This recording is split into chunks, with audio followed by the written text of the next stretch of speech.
Thank you everyone for joining. I'm just going to give everyone a few more seconds to join and we will be starting the webinar very shortly.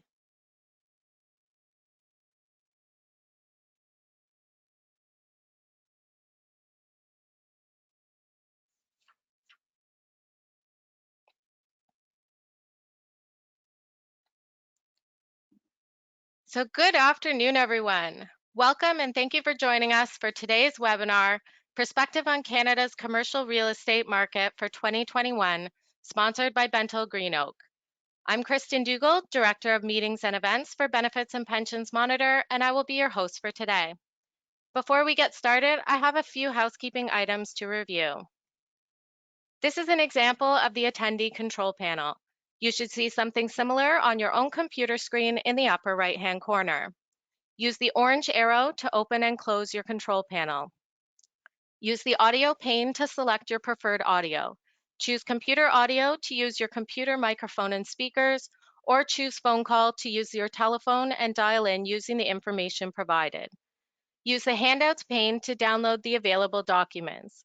You do have access to download the documents at any time during today's session. Since we have almost 500 attendees on this webinar, and to provide you with as much information as possible in the short time we have today, we will not be taking live audience questions. However, there is a section in our post-webinar survey that will allow you to submit questions and someone will follow up with you directly. Please note that all attendees are in listen-only mode as we'll be recording this webinar. It will be available to view on our website in the next few days. To begin, I will hand it over to Nazmin Gupta to give you a little further insight into our sponsor company, Bentall Green Oak, and to introduce our speakers. Go ahead, Nazmin. Thank you, Kristen, and thank you to the attendees. Unprecedented may be an overused word, but that's exactly what 2020 was. 2020 was a year that had a significant impact on the Canadian real estate market. And we're here today to discuss what those impacts were and the current investment environment. I'm Nazmin Gupta, and I head investor relations in Canada for Bentall Green Oak. For those of you who are new to BGO, we are a real estate asset manager with over 68 billion in assets under management, that's Canadian, in core, core plus, and value add strategies. We have 1,300 people across 15 offices globally that represent 750 institutional investors. And my last number for the day, we have 25 billion in assets under management under our Canadian platform. To kick things off, our head of Canadian research, Phil Stone, will set the stage. He will review what the 2020 impacts were by property type and then provide an outlook for 2021. We will then move on to a panel discussion moderated by John O'Brien. John joins us after 45 years of experience in real estate. And his most recent position was the chair of CBRE Limited. Currently, John chairs the investment committee for Bentall Green Oak and the investment committee of the board for CT REIT. The panelists today are Kristen Eade, co-portfolio manager of the Prime Canadian Property Pool Fund, Simon Holmes, co-head of Canadian Investments, and last but not least, Christina Iacucci, portfolio manager of the Sun Life General Account. And with that, I'll pass the baton on to Phil Stone. Well, thanks, Nazmin, and good afternoon, everybody. Well, as I'm sure many of you can relate, this was my household over the weekend. And when my wife found out that I was going to be doing a webinar, she insisted that she cut my hair. Not terrible, right? Much better than the before pick. But that's not why you're here. You're here to look at the data and to hear our insights. And we've got a lot of ground to cover here today. So let's dive right into it. Now, as we embark on another challenging year ahead, we here at BGO remain optimistic about the prospects for Canadian commercial real estate over the longer term. Now, here are just some of the major forces that are shaping the landscape. And many of these trends aren't new, but they've been risen to the forefront and they've been accelerated by the pandemic. of course, the economic recovery is completely dependent on resolving this health crisis first. So we're in for a slow start to the year, followed by a sluggish spring summer, and then hopefully a stronger momentum building in the final quarter of the year as vaccinations reach a critical mass. But this downturn and the recovery is uneven across both sectors and income levels, with low-wage workers being hit the hardest. And it's because of this fragile economic backdrop that we expect interest rates to remain lower for the foreseeable future. Now, technology is playing an outsized role in all our lives. And it has massive implications for real estate. It's enabling significant structural changes in how we live, work, and play. So let's dive into the data and some of the stories behind them, and we'll talk about some of the challenges and the opportunities ahead. So we're in this capital markets environment now where I think we're going to continue to see tailwinds for real estate, driven by strong investor interest in the asset class. So in a multi-asset portfolio, take a traditional 60-40 stock bond portfolio. Valuations are stretched and there's an asymmetric outlook for investment returns. And it's for this reason that real asset or alternative investment strategies are going to continue to gain momentum. Now, despite a weaker outlook on fundamentals, real estate should benefit from a search for yield and strong fund flows. And we think this is going to help support capital preservation. So a look at this chart shows cap rate spreads over risk-free rates, and they're at record levels. Now, that's mostly due to the low interest rate environment. But debt capital, it's become more discerning, certainly, but it is available for high quality assets, and the cost of capital is quite attractive. In fact, lending spreads have come back in to where they were prior to the pandemic. And so when you look at the all-in mortgage rate of about 2 to 2.5%, it makes for a pretty compelling return profile, even in sectors where pricing has become more fulsome, like industrial and multifamily. And in fact, it wouldn't surprise us to see cap rates compress further in these sectors. And so with that wide spread over both risk-free and over mortgage rates, there's cushioning here to support valuations should interest rates rise. But let me be clear, we expect interest rates to remain lower for longer. Now, we need to differentiate across property sectors because unlike the global financial crisis where sectors were hit more evenly, it's now clearly bifurcated. So everybody wants more industrial and multifamily. Many institutional portfolios are anywhere from 60 to 70% combined retail and office. And managers are trying to diversify into other sectors. So this also means emerging subsectors like data centers and cold storage. And they're garnering more and more attention from institutional investors. A few reasons for that. Number one, to expand the opportunity set. Number two, for increased diversification. And three, for enhanced yield. Now, if you look to the middle of this chart, you'll see office. And the pause button has really been hit on the sector with heightened uncertainty around the outlook. Retail is at the bottom of the list, and it remains challenged, particularly for enclosed malls where liquidity is the weakest. But it's not all bad in retail. We're seeing a wide range of investors looking for necessity-based retail, despite some of the near-term challenges that we're seeing in service-oriented tendencies within strip centers. But retail has dragged overall performance into the red. So the total return in 2020 for the MSCI RealPAC Canada Property Index was negative 3.8%. So this is a proxy for private, institutional quality, core diversified real estate portfolios. And this marks actually the first time dip into negative territory since 2009. Now that's largely a function of a decline in capital value of about 7%. And it's driven mostly by the enclosed malls where values are down anywhere from 10 to 20%. Now, critically important is the fact that income returns continue to be fairly steady and attractive on a relative basis. And we expect income yields to return above the 4% as operating fundamentals begin to improve into 2022. Now let's talk about some of the challenges first, and starting with the future of office, where we now have mounting near-term headwinds and shifting workplace strategies that are really clouding the long-term outlook for office. And we think there's more downside risk for the sector. And I want to take you through the framework for how we're thinking about the evolution of the office, which I think is best characterized as a better integration of work and home rather than work from home. So we're going to see more flexibility, certainly, We're going to see more hybrid work models evolve, and companies are going to want to be more agile with their real estate. So that may mean more real estate as a service, may mean shorter lease terms, and landlords are really going to have to evolve to meet occupier needs. But the physical office still matters. It's still critical infrastructure for both culture and collaboration. And what the pandemic has done is it's amplified this flight to quality. So employee health and safety is now paramount, and the bar has really been raised across all occupiers for health and wellness. And it's not just Fortune 500 companies anymore.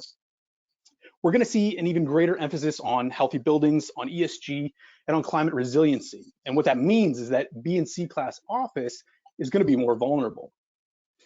De-densification of the office. So it's clear that the pendulum had swung too far during the densification trend of the past decade. So even before the pandemic, we were hearing complaints about open, dense office plans that they were hampering productivity. So we're going to see more individual space per desk. We're going to see more collaborative space, as if we're only coming into the office 3 days a week, we're going to want spaces where we can get together. But it's not clear whether that's going to lead to greater space demand. Of course, much of this increased space will be offset with more remote work. And at the end of the day, cost savings still matters for many firms. Now, the last piece here is decentralization. And this is the potential for more geographically distributed demand. And that's not just downtown versus suburban, but it's everything else in between. And that includes the rise of third places. That's demand for non-traditional office space. So think about a Starbucks, basically anywhere where there's mobile connectivity. Now look, there's for sure going to be disruption in the sector, but right now there just aren't enough data points to fully understand the long-term impacts, and importantly, how the relationship between office using employment and office space demand has been permanently altered.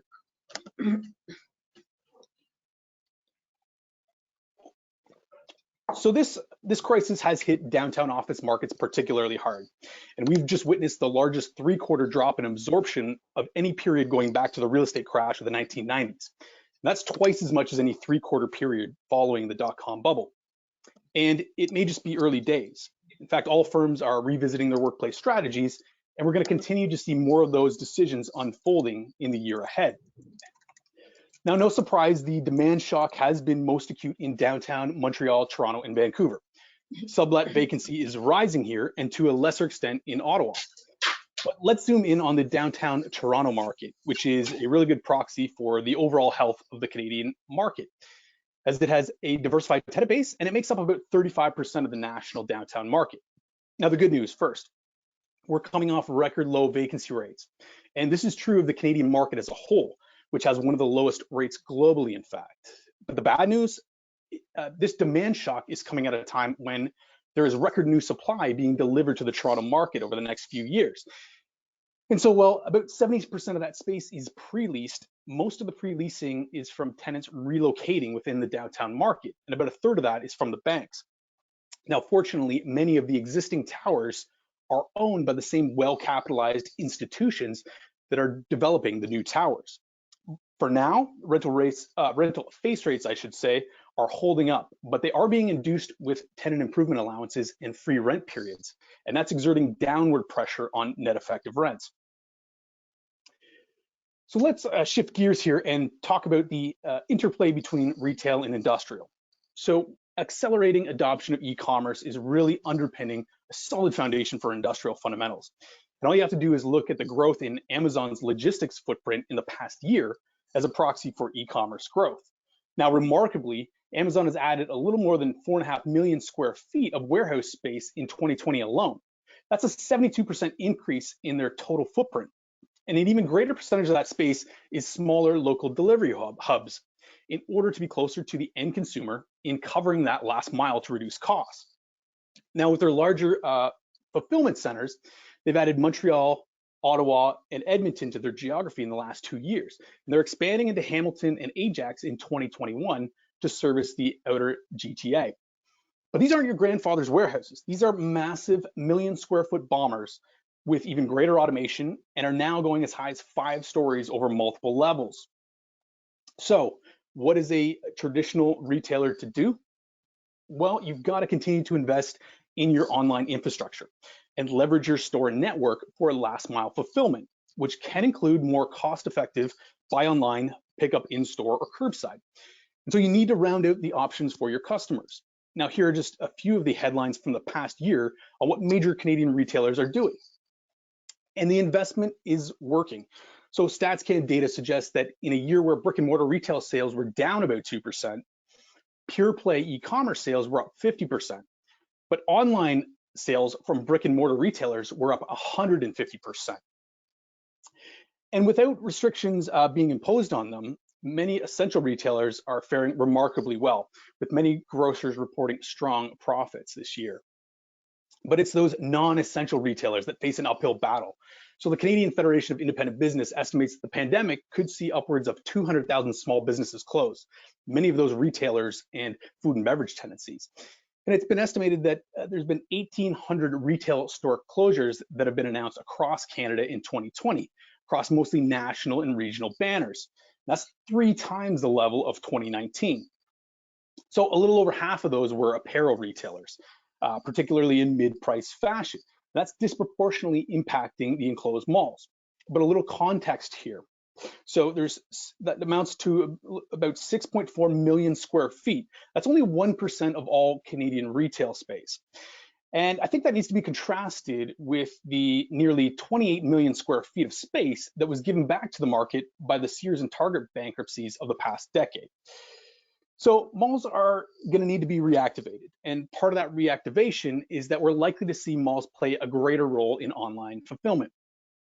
And redevelopment and adaptive reuse could accelerate as retail rents decline. They're now approaching a crossover between industrial rents in some markets. So we've really got to look at this interplay between retail and industrial, because it's now a much more nuanced conversation than it has been. So no, this is not a GameStop stock chart from January. These are industrial rents in Montreal, in Toronto, going vertical. These are two of the tightest markets, but they're also two of the largest markets that make up about 60% of the national inventory. Now, rents have been stagnant in these markets for many years until availability crossed below a 3% threshold and then took off. And after a pause in the second quarter this year, rents continued that upward trend with double-digit rent growth year over year.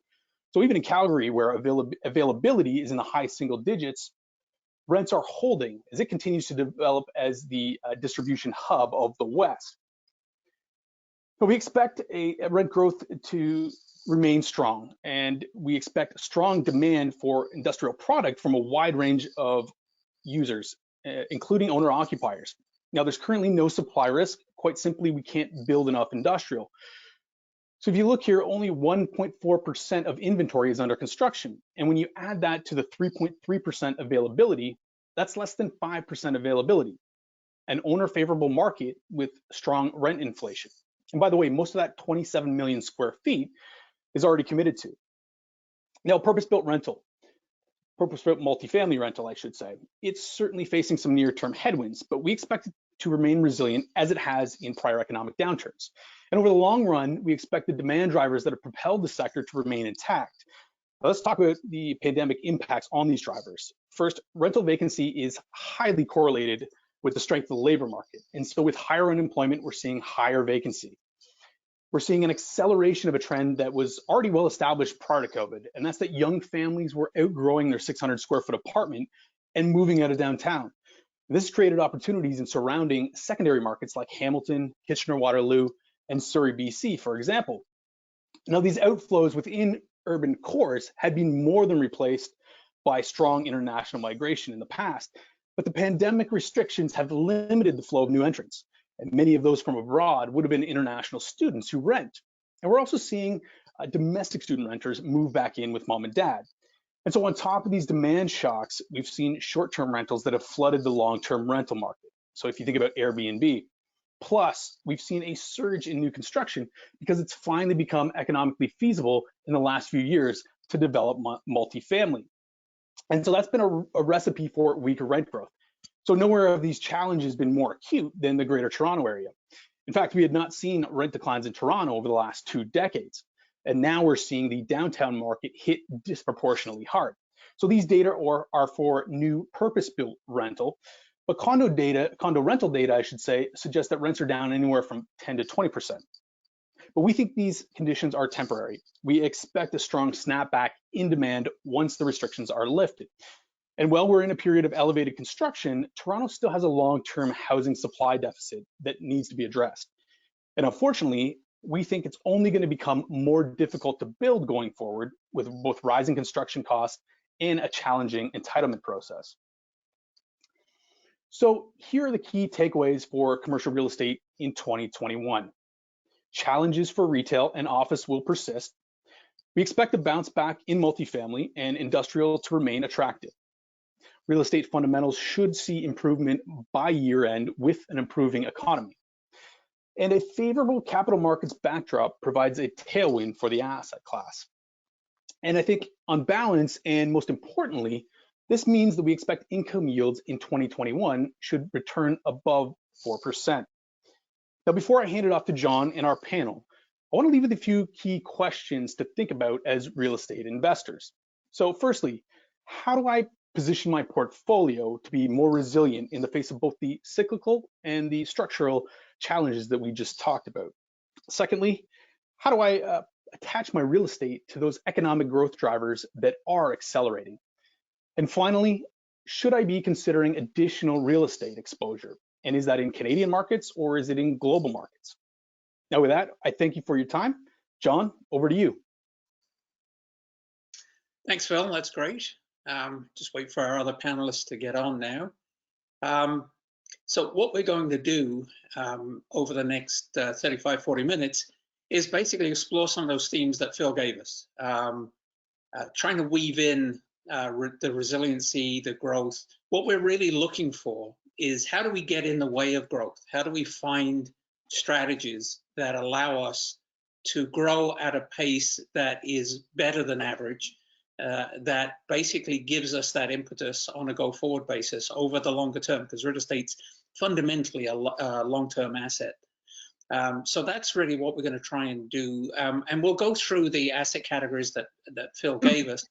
But I think just to start off, context is everything in real estate, and a lot of people are trying to find a comparison to this period we're going through now. And obviously the last big financial shock was 2007, 2008.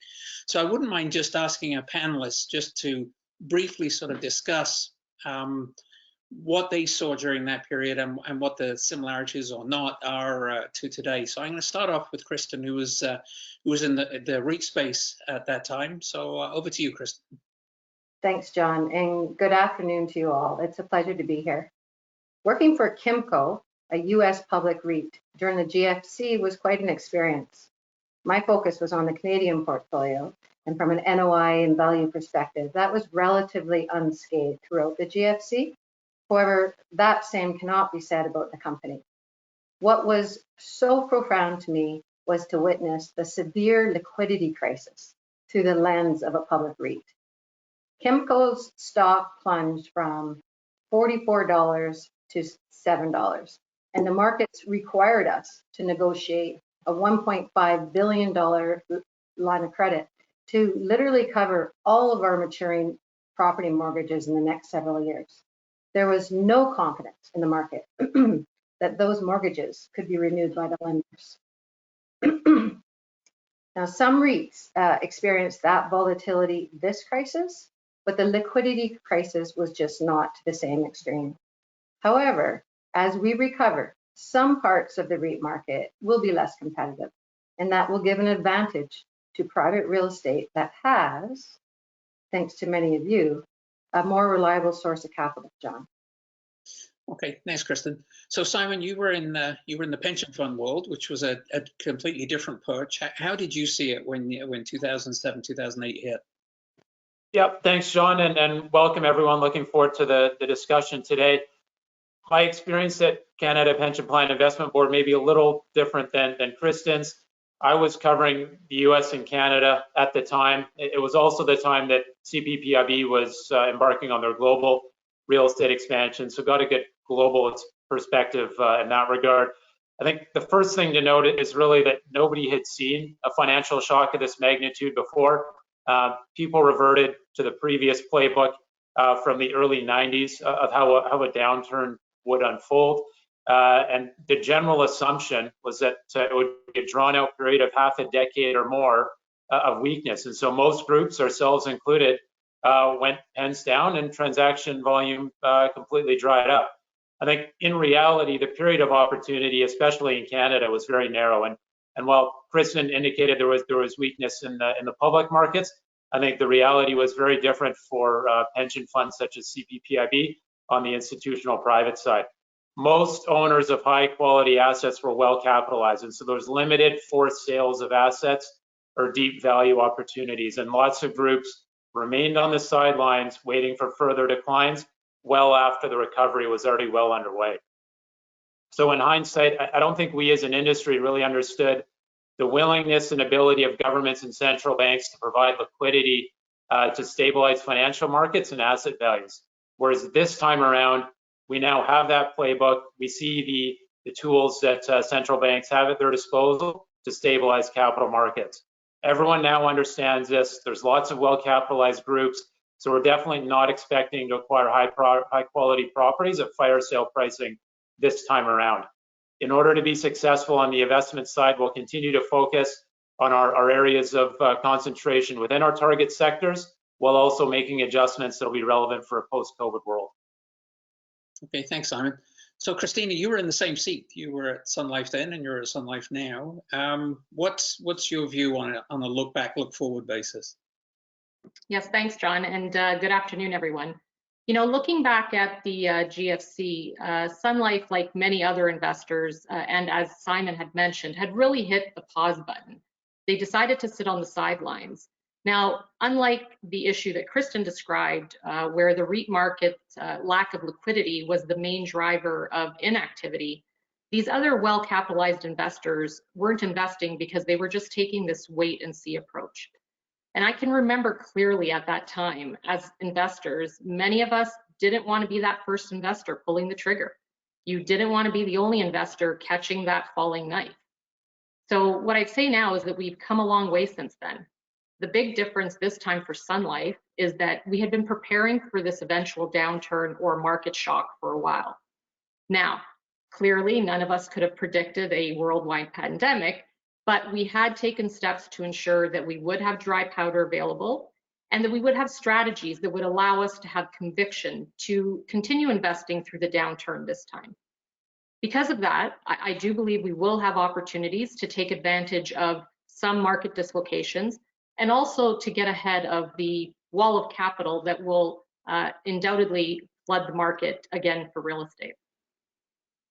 Okay, that's great. Thanks, Christina. So that gives us a little bit of a base to work from, as well as Phil's commentary. So I'm going to start off with office because office to me anyway is the most confusing of all. If you ask 100 people what they think about the office market going forward, you'll get 100 different opinions.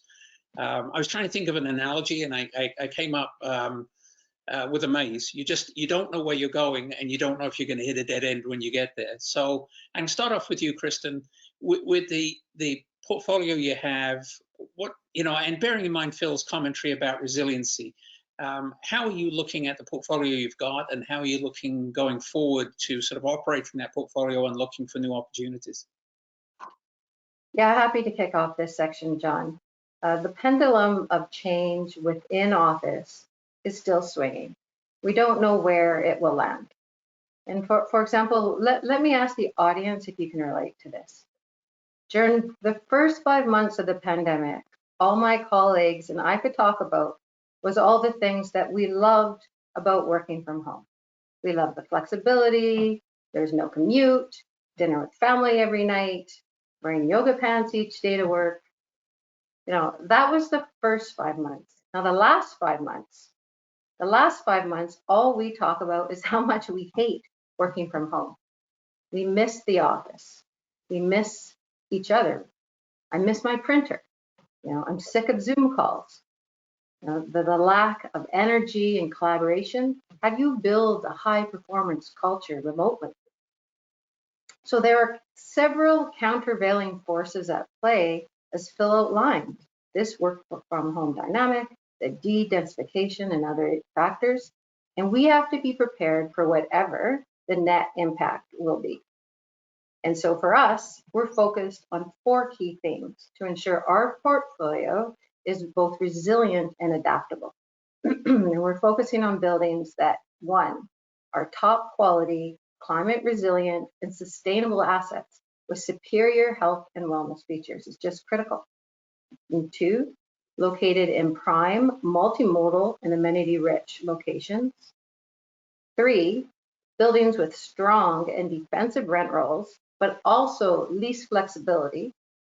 And 4, buildings that are located in stable and highly liquid markets. So those are our 4 themes that we're focused on. But look, John, the increase in the sublease market, and we're all reading it, and the rental supply will take some time to work through the system, and it will put downward pressure on net effective rent over time, but it has not yet been felt in the portfolio. In fact, just last week, we signed a large early renewal in a Class A downtown office building, Vancouver, at the 2nd highest net effective rent than we have ever achieved at the building. Now, does that mean that will necessarily continue? No, but the sky is certainly not falling, John. Okay, great words. I feel very confident by that. So, Christina, you're in your portfolio. I know you've looked at sort of old versus new, suburban versus urban. Sort of how is this playing out inside your portfolio? Sure. So I'll start by saying what both Phil and Kristen had mentioned. There had already been this growing trend around wellness in the office spaces pre-pandemic. And like other things that have accelerated due to the pandemic, the wellness requirement went from basically a nice to have to a must have overnight. As a long-term investor, thankfully, we had been focusing on this trend pre-COVID, and it actually had influenced some of our investment decisions. In fact, it was one of the drivers behind our strategy to move away from B-class non-core office. In the Sun Life portfolio alone, we had sold 35 of these B-class office buildings over the past 4 years and reinvested those proceeds into A-class buildings in major markets. The older buildings are very capital intensive, and in many cases, it's not economically feasible to upgrade those buildings to a level that would meet the wellness requirements today. John, there's one other area that I think is worth mentioning here again as well, and that's climate change and climate resiliency in particular. This is an area that I'm sure many investors that are in the audience today are also thinking about. For Sun Life and BGO, this has been an area of significant focus over the past several years.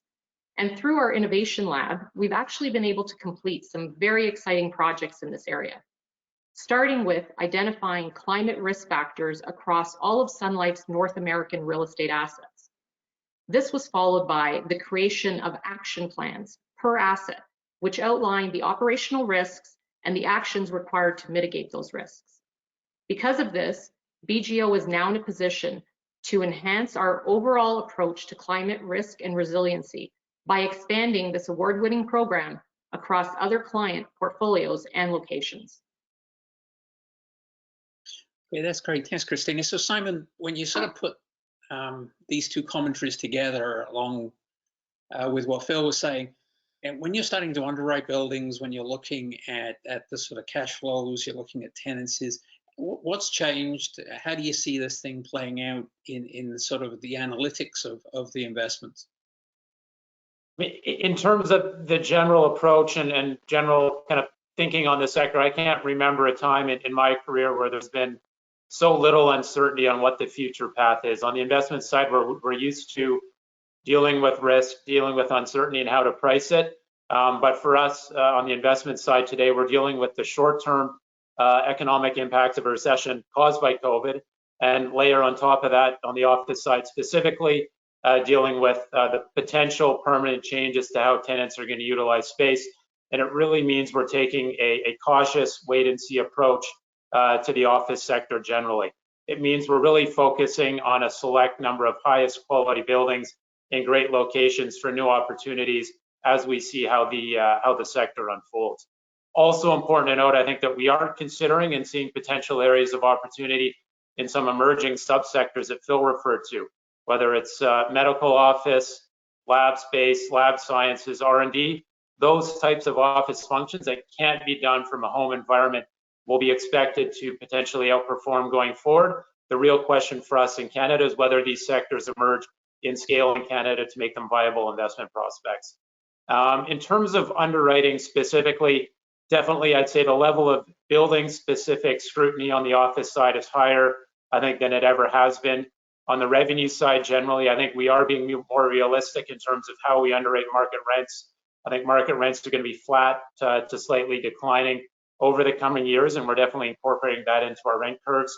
I think more important now than ever is the focus on tenant covenant quality and lease term. Definitely buildings and opportunities that have cash flows in place over the next few years and limited lease rollover definitely are being priced and viewed more favorably than those with near-term expiries. And I think over top of all that is a real kind of reevaluation of how we look at tenants and their relationship with their space. The tenant interview and that tenant relationship is more important as part of a diligence process than it ever has been, to really understand what is a tenant using this space for, how critical is it for their operations, their space utilizations, all of those factors.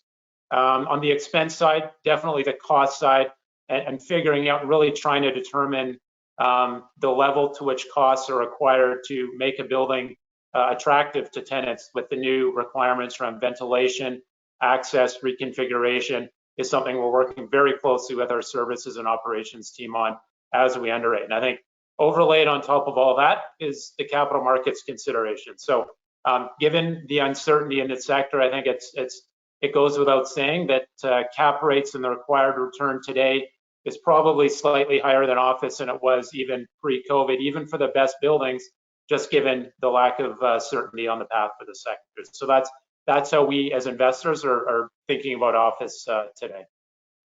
Clearly lots of moving parts, right? So, which is a great segue to retail, which also has a lot of moving parts. So, you know, what's amazing about retail is that it wasn't that many years ago. If you saw Phil's chart where he was talking about attractiveness of asset classes, retail was right at the top by a long way. All classes of retail were filled the top 3-4 spots. And now retail, you can see, has sort of dived to the bottom, which has obviously created a fair bit of churn, a fair bit of rethinking. So I'm going to start off with Christina, because Phil talked about that necessity-based real estate, Christina. That's been a feature of your portfolio going back a ways, right? Yeah, so as you mentioned, John, for many years, retail really was the darling of all the asset classes, especially the large enclosed malls. But after the GFC, there was a heightened focus on taking on a more proactive both asset management and portfolio management approach for Sun Life's real estate. We were fortunate enough that this type of thinking led us to a decision to reduce the amount of retail in our portfolio and to focus the remaining retail on necessity-based and grocery store anchored retail. Now, through the pandemic, this has proven to be a good call. All of our needs-based and grocery store anchored centers have been performing exceptionally well. I'd say the one exception to that would be the restaurant category. And this is really due to the mandated closures and the restrictions that are currently in place due to COVID. These tenants have had to adapt their operations, their business models, which has caused them to struggle. Now, thankfully, we've been able to help these tenants through a combination of government assistance programs as well as direct landlord support. Moving forward, I do believe retail will continue to play a role in a diversified portfolio, albeit at a lesser extent than it has in the past. If I look back 10 years ago, the Sun Life portfolio had about 25% exposure to retail. And through these various repositioning strategies that we have undertaken since then, the portfolio today sits at about 15%. And this is a level that will likely remain as we move forward. Thanks, Christina. So, Kristen, you've got some of those high-profile assets that everybody wanted, and then along came the pandemic, and footfall traffic fell to basically nothing. And you hear a lot of, again, you read lots and you hear lots of chatter about readaptive, reuse, intensifications. How are you approaching your retail portfolio, both now and then as we come out of the pandemic? What will you be looking for? What are some of the strategies? Yeah, I like to segment retail into assets that focus on discretionary dollars and non-discretionary dollars. COVID has hit hard those assets that rely on discretionary dollars, like regional malls that have a heavy component of fashion retailers. One of the segments hit hardest within retail, well, alongside restaurants, as Christina pointed out. David Rosenberg wrote an article in the Globe and Mail last week where he forecasted fashion to rebound significantly once the pandemic ends. He's citing statistics from Weight Watchers and others that the general population has gained weight through COVID. And he surmises we'll need a whole new wardrobe post-pandemic. And I hope no one here can relate. It is an interesting viewpoint that may have some merit. But regardless of the small bounce back, we continue to have to work these assets that rely on discretionary dollars to look for ways to enhance yield. You know, there is much chatter about adaptive reuse, as you pointed out, John. And whether it is building out multifamily on site or converting some of the density to last mile e-commerce fulfillment, it is something we are constantly looking at. And there are definitely viable options, but you have to be careful that you're not just spending capital for little or no upside. You know, so that's the discretionary dollar retail assets. Our fund's retail strategy and focus is squarely on the non-discretionary retail, the necessity-based retail that Christina has just described. This type of retail has proven to have a relatively inelastic demand structure and has shown its resilience throughout the pandemic, with occupancy and rental collection of this type of retail really in the high 90s. This non-discretionary retail is what our fund is really focused on going forward, John. Okay, thanks, Kristen. So Simon, with all this sort of churn and uncertainty, and again, lots of chatter about the retail sector, how do you find winners in that mix and sort of spot value? How do you find value? And I wouldn't mind you just touching on just this whole convergence between industrial and retail that we're starting to see. Yep, absolutely. And I completely echo Kristen and Christina's comments around the bifurcation of retail. You can't look at retail as one collective whole. You really have to break out enclosed malls from power centers, from the grocery anchored necessity-based retail. So on the acquisition side, I think there are really two key themes we're focused on in terms of placing new capital into the sector. The first would be tied into the grocery anchored necessity-based comments from Kristen. Retail generally has been avoided by institutions. The entire sector has been tarred with the same brush.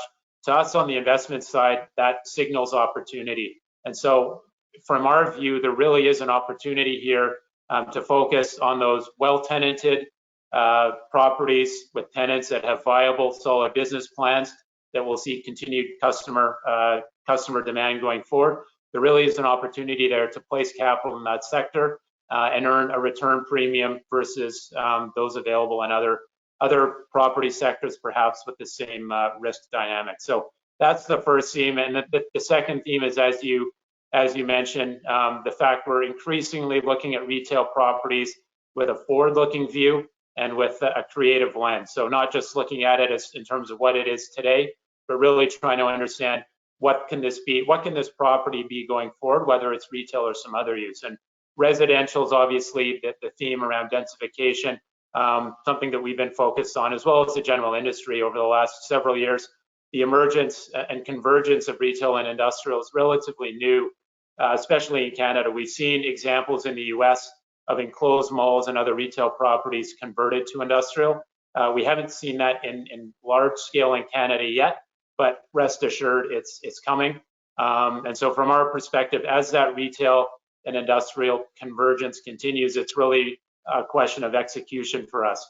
Is it a question of repurposing existing retail space so it meets the needs of warehouse tenants? Or is it a question of demolishing existing retail properties and building brand new modern warehouse on those locations? In reality, I think it's probably going to be a combination of both.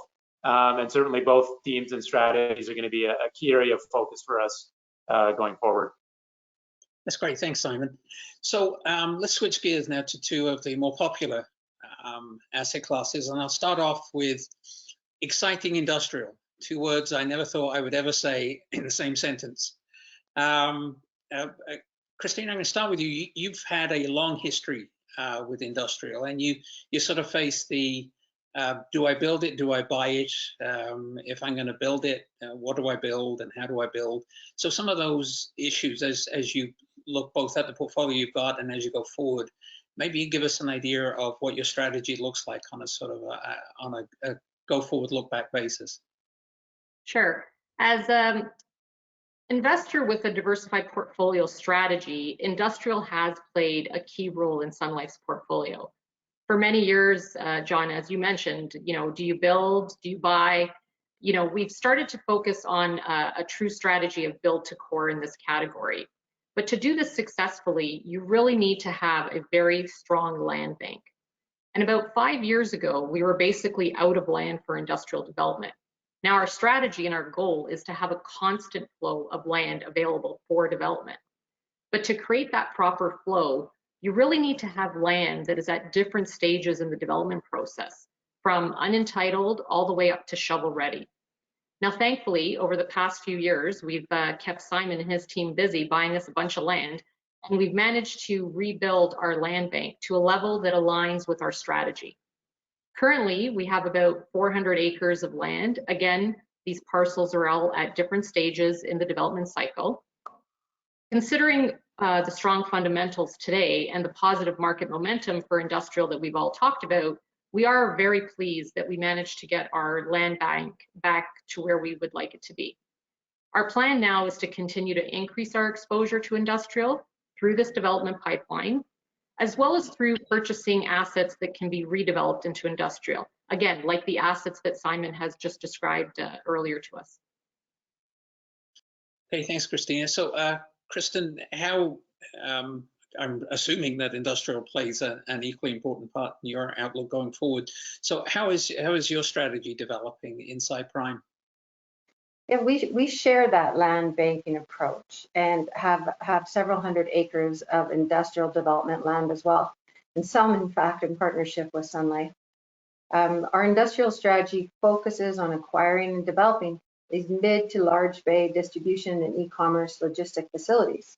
And we continue to leverage our research department to look for opportunities ahead of the path of development or newly emerging trends like e-commerce fulfillment. I'm going to give you an example of each. Several years ago, we bought 100 acres of farmland in Halton Hills for about $200,000 an acre, which our research showed us to be in the path of development. Now, as this industrial development near the Greater Toronto area has continued to power forward and push out, that farmland today is worth $400,000 an acre. And once we are finished our entitlements, we expect this year, next year, it'd be worth more than $1 million an acre. And since increasing industrial rents, as you saw from Phil's chart, is what is driving those land values, industrial development continues to be economic, even at those land prices. And it really is a key element of our industrial portfolio strategy going forward. My second example, really, of how we leverage research involves an acquisition of a 25-acre infill industrial opportunity in South Mississauga. We acquired that site in 2018 to capitalize on the growing e-commerce fulfillment trend. Actually, Simon led that transaction for Prime, and maybe I can hand it off to you, Simon, to walk folks through that deal and the investment thesis. Yep, happy to do so. And interesting to note that the path of development for industrial involves not just going to the periphery of cities now, but it really does necessitate an inward look to infill locations in close proximity to the central population base. So The property in question was at Dixie and Queensway in South Mississauga. It checked all the boxes from a location perspective, in close proximity to a large population base, 15 minutes from downtown Toronto, and 1 kilometer from a major highway. So very attractive locational attributes. We acquired it for $1.8 million an acre, which was unprecedented at the time, but definitely where we saw land pricing going. And today, the thesis has been proven out, given that it would probably sell for something in the mid $3 million an acre range today. And that pricing really has been supported by the rents. It's not all speculation. The rent growth in the industrial sector, as Phil indicated, really has increased at such a pace that makes this land value increases warranted. And we continue to see long-term supply-demand trends that will lead to further land price appreciation and rent growth in the sector. So for us, it really is a question of focusing on industrial development. We think development from an investment standpoint has favorable attributes relative to buying existing buildings in the sector and also relative to development in other sectors. First, on the existing building side, generally industrial buildings today are trading above.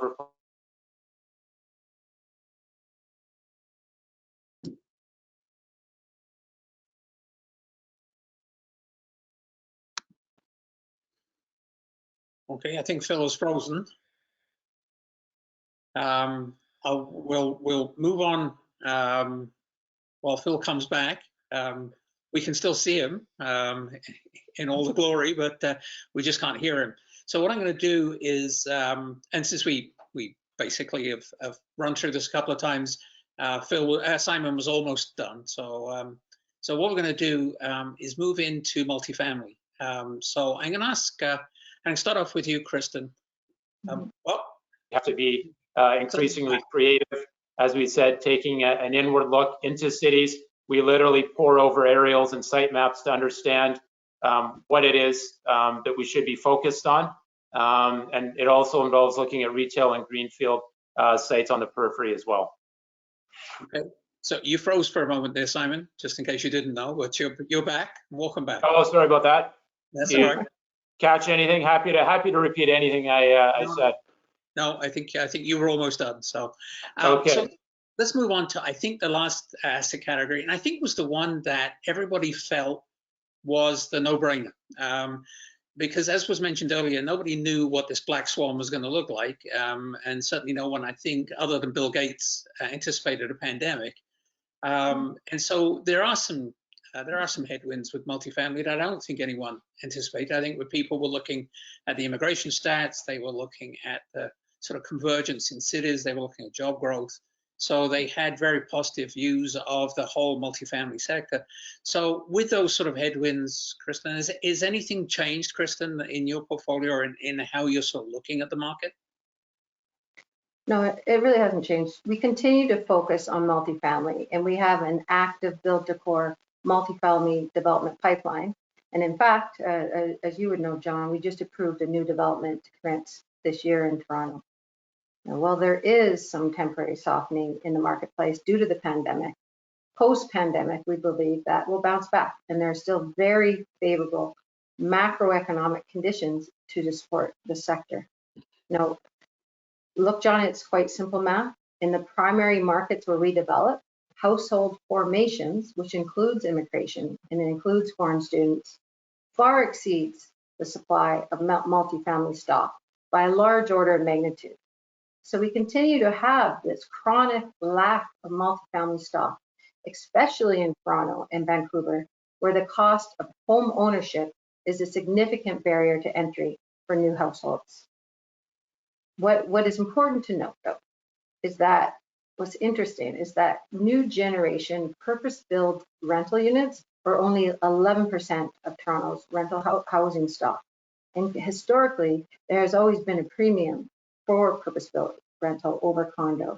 It is of high demand and has two meaningful advantages over these shadow rental units, those condo units that are in the rental stock.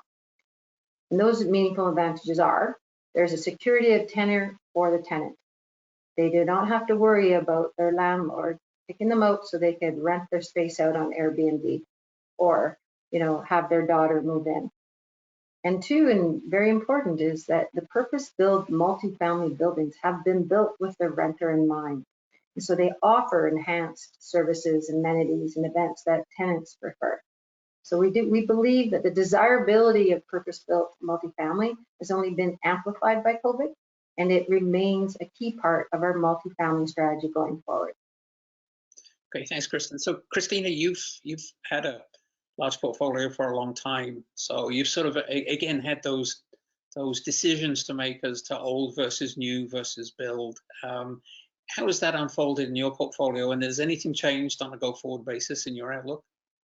Sure. So for maybe I'll start for context to say that 16% of the Sun Life portfolio is in purpose-built rental, which equates to about 3,500 units across Canada, with many more coming on stream through our development pipeline.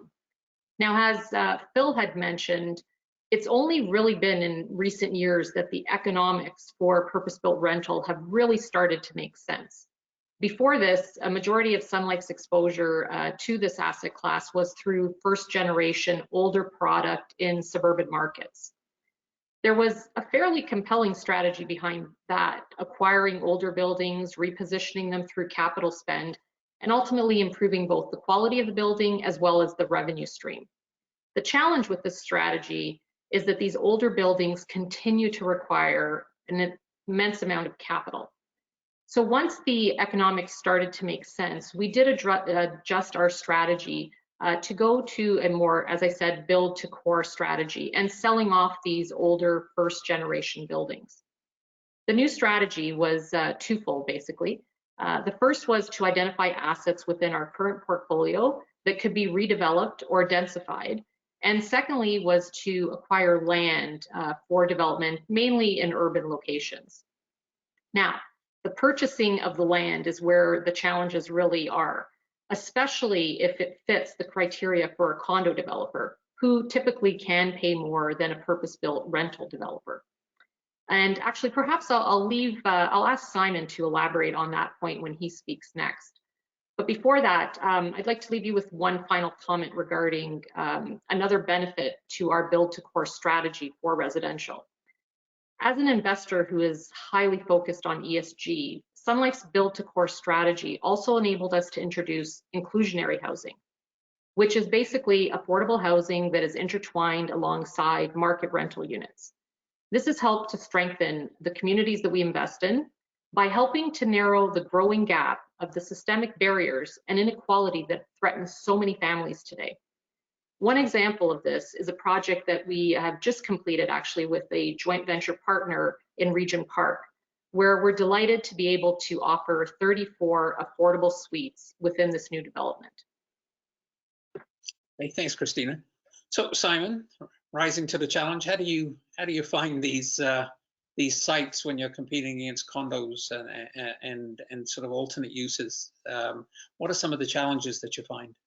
Yeah, well, it's certainly a competitive landscape, and so I'll maybe broaden the scope of your question and my response, and really just want to emphasize that accessing development sites for multifamily really is only one aspect of the strategy. I think, as we mentioned, condo developer competition has not abated during COVID. We maybe thought a year ago that the condo developers would hit pause in terms of accessing new sites. We've seen maybe a tiny bit of that in Vancouver.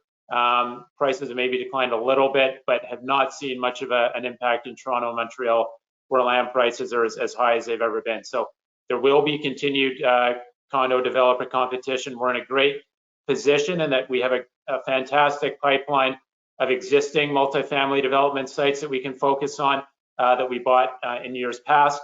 From an acquisition standpoint, it means we have to get creative.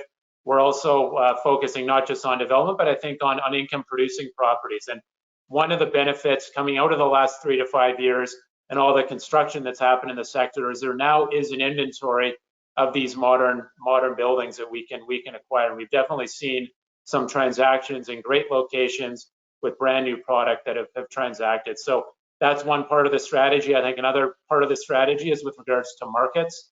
perhaps casting a bit of a wider net in terms of looking at suburban locations that offer amenities that are on transit. So it's not just a focus on the central cities.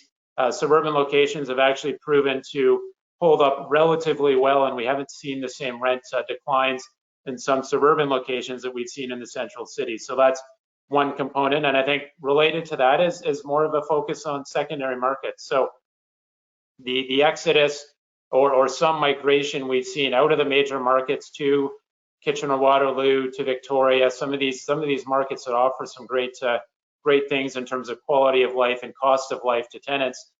These cities have been the beneficiaries of that. And so we're selectively looking at some of these secondary markets where you can earn a yield premium to go even to the best properties there. And I think overlaid on top of this entire framework is being creative in terms of finding solutions and relationships where we're not just paying the highest price in an auction process.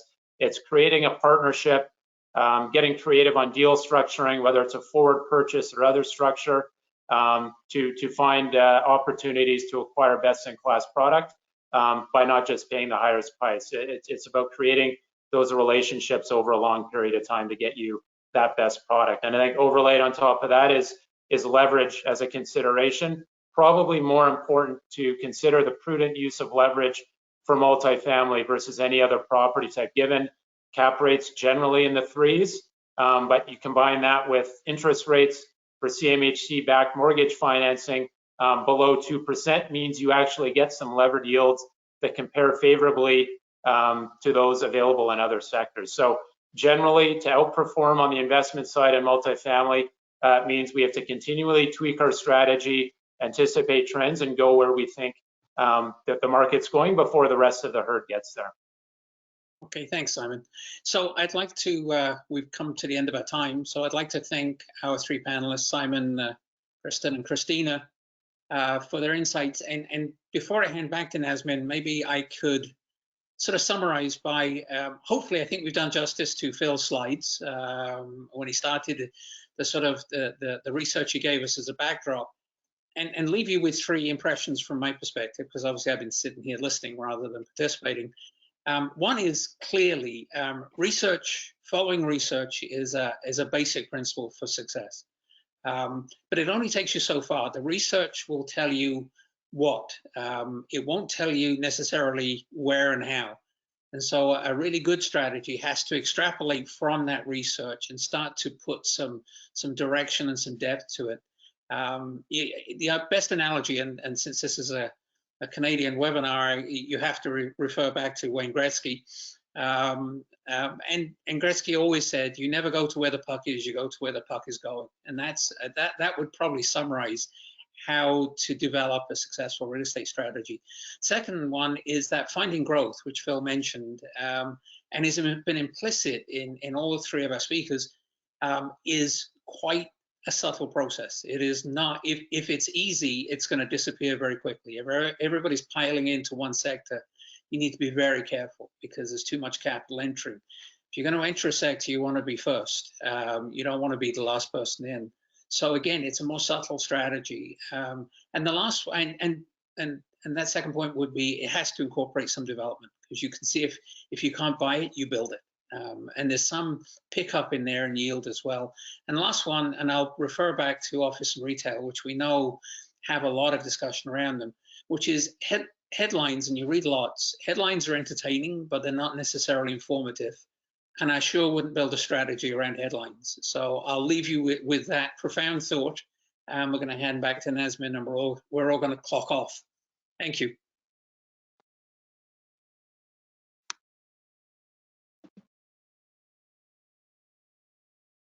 Thank you all. As we wrap up, I would like to invite you to reach out to me directly. My contact information is on the page, and I am happy to arrange a one-on-one discussion with either our research team, or alternatively, we may be able to help you navigate the challenges and opportunities that the real estate market presents, both here in Canada and abroad.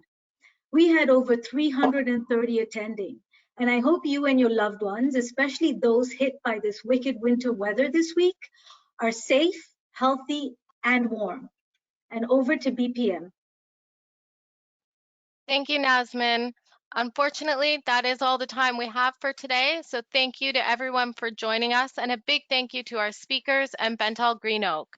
At the end of today's webinar, you will be prompted to answer a short survey. Don't forget to submit your questions on the survey, and we encourage you to give your honest feedback to help us with future planning. Have a wonderful rest of your day, and please stay safe, everyone.